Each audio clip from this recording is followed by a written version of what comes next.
What's going on, YouTube wrestling fans? This is Reezon back once again, and I'm doing my review of 2009 Turning Point. TNA's pay-per-view, November 15th, 2009, happened yesterday.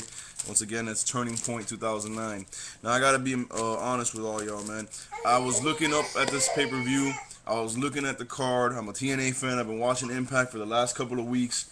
And I gotta say that I was really not at all looking forward to this pay-per-view. Not at all excited about it. I didn't think AJ Styles, Samoa Joe, and Christopher Daniels 2 was gonna live up to the hype and the expectations of their glorious match from 2005. That being said, I mean, it was even to the point where I was calling this a paper snooze. Okay, I ordered it, but I was calling this a paper snooze. I thought it was gonna be boring. I thought I was gonna just record it and have it there in my collection, and you know, not really even care about it. I thought I was gonna be flipping channels, watching the pay-per-view and watching the football game. You know, that's how bad I thought it was gonna be. I gotta say that I was pleasantly surprised, very pleasantly surprised. I was wrong in my assumption. It was a very good pay-per-view, and I'm just gonna go down the list of the matches one by one, give you my star rating of the matches, give you a star rating for the entire pay-per-view, discuss a few highlights in the matches, things I felt could have been done better, things I'm glad they didn't do, whatever. We'll talk about it. So we're gonna go right off the bat with the opener. Now, TNA always does this in their pay-per-views. You know, for the last year or so, this has been the trend. They open up their pay-per-view with an X Division match, and that has always worked for them. That has always been to their benefit. It's a smart move. It's a good way to get the crowd off their seats, on their feet, clapping and applauding, and really into the pay-per-view from the get-go. And this was no exception. We had Amazing Red, the X Division champion, defending his X Division title against the challenger Homicide. Now, in the weeks leading up to this match, Homicide has gotten the momentum. He had a clean, no interference, no cheating, just clean pinfall victory over Amazing Red, the X Division champion. He also had some attacks from behind and some intimidation tactics on Don West, which is Amazing Red's promoter. So you felt the Homicide had the momentum going into this match. Now, when you get to this match, man, it was amazing. And first of all, it was, if I'm not mistaken, it was at least 15 minutes. It was a nice, long, solid, hardcore X Division opener for the pay-per-view. It got people off their seats. You had a lot of good sequences of counters and reversals. You had a few attempts at, I forget the name, the Homicide's, the 1-8, is it the 187? I remember his finishing move that he does from behind where he hooks your arms and it's like a reverse pile driver. He tried to do that about 2 times, got reversed.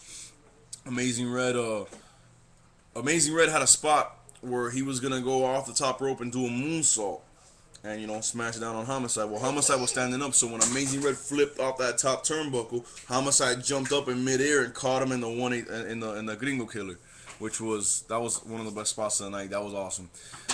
Amazing Red kicked out. Amazing Red gets the victory with that sunset flip powerbomb finisher that he has. That's he calls the Code Red, which is an awesome move. It kind of reminds me of Suicide's move in the TNA wrestling video game. It's amazing. So Homicide gets the win, retains the X Division Championship. Solid opener. I give it 4 out of 5 stars. Great match. Next, we had all titles on the line as ODB, the Knockout Champion, and then Sarita and Taylor Wilde, the TNA Knockout Champions, team up together to take on the beautiful people, Velvet Sky, Madison Rayne, and Lacey Von Erich.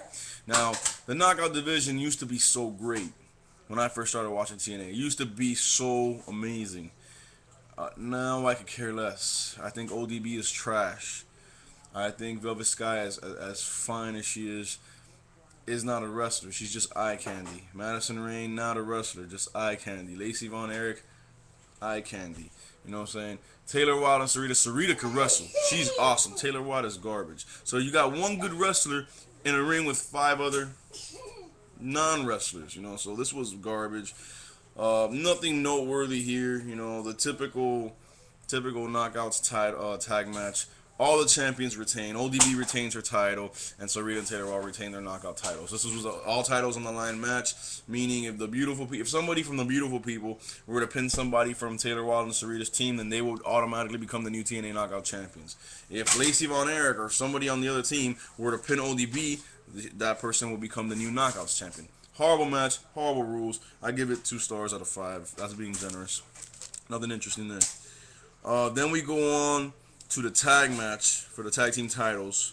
3-way tag match. The British Invasion defending their TNA tag team titles against Beer Money, who found a way to close the loophole and get themselves back in the match, versus the Motor City Machine Guns. Now, this match was great. This match was awesome. First of all, Only disappointing thing of this match, I'll get it right out of the way, right off the bat, was that the Motor City Machine Guns did not become TNA World Heavyweight, TNA World Tag Team Champions as I thought they should. It's about time they finally captured those titles. I don't think they've ever had them, and that's a shame. They did not capture them on this night. The British Invasion retained the titles. In this match, you had a bunch of, first of all, phenomenal teamwork with the Motor City Machine Guns. Amazing double team moves, amazing chemistry. Same thing with Beer Money. They had a few really great double team moves with Robert Roode and James Storm. Good back and forth action. Nice time. It wasn't rushed. It wasn't too long. It was, perfect. The Brits, man, they're great athletes. Great moves, great everything, great chemistry, especially between Beer Money and the Brits because they've been going back and forth for the last couple of months. So Motor City Machine Guns can work with anybody, so this was a great match. It ended up happening that Eric Young came out to try to save the Brits by pulling James Storm off the apron. James Storm got distracted and started walking up the ramp trying to get Eric Young.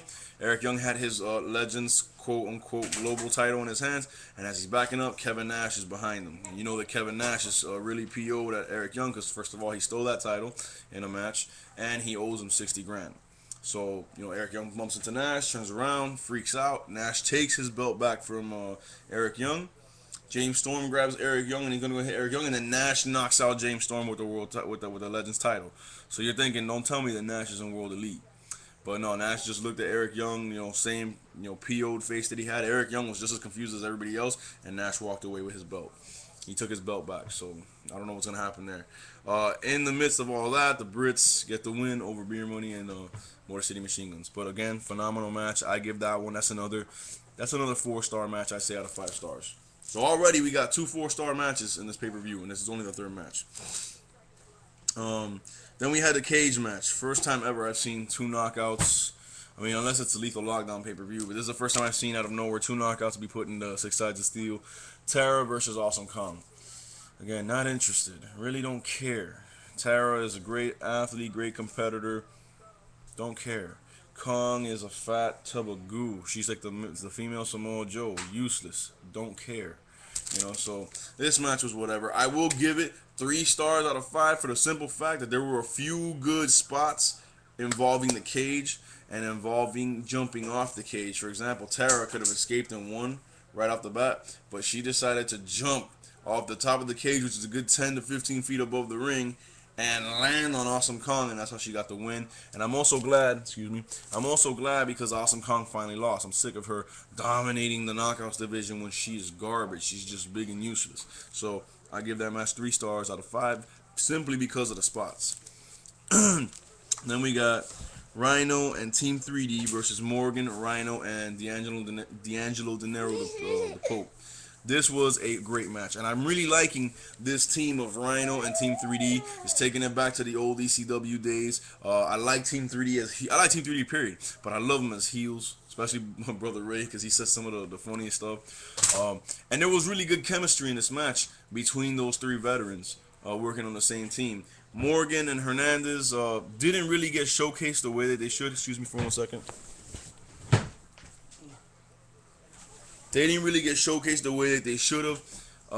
And I think that's because D'Angelo De Niro was in the mix, and he was amazing. D'Angelo De Niro had a spot. I won't say a spot, but he had this sequence where Brother Ray got in his face and just shoved him, and he fell on the floor. And you're thinking, there's no way he's going to knock down Bubba Ray. He's, half his size. And then he comes out of nowhere and kind of like spears him, like double leg takedown.